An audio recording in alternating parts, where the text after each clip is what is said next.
Did you know that these Greek Parthenon marbles are in the British Museum, despite the government of Greece asking for the return of these sculptures? These sculptures were taken by Lord Elgin out of Greece and eventually ended up in the British Museum, where they have been housed ever since. However, the government of Greece has asked for the return of these sculptures. At first, the British Museum said, oh, we can't give them back because your museum is not adequate to take care of these sculptures. And so what did Greece do?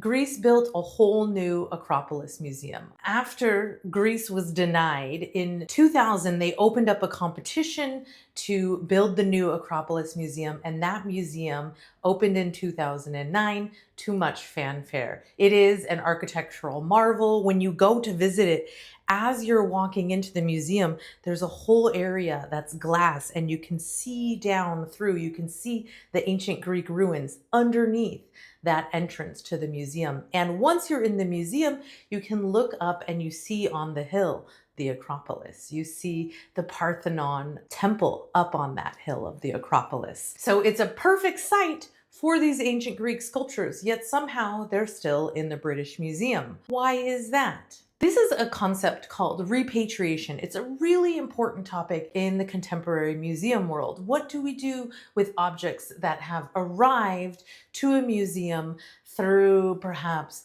pillaging, war, or some other kind of unseemly means? Now, to be fair, Lord Elgin, this Englishman, did have the approval of the Ottoman government at the time in 1801 to remove these objects, but that government is no longer in charge. And now here we are 200 years later with these objects still in the British Museum, even though I am of the opinion, and lots of people in the international arts community would agree with me, that they should be returned to the Parthenon Museum in Athens, Greece. So what are these? These are sculptural elements, primarily depictions of goddesses, deities, and they have been removed from their original architectural context. That is, they originally adorned the temples on top of the Acropolis in Athens.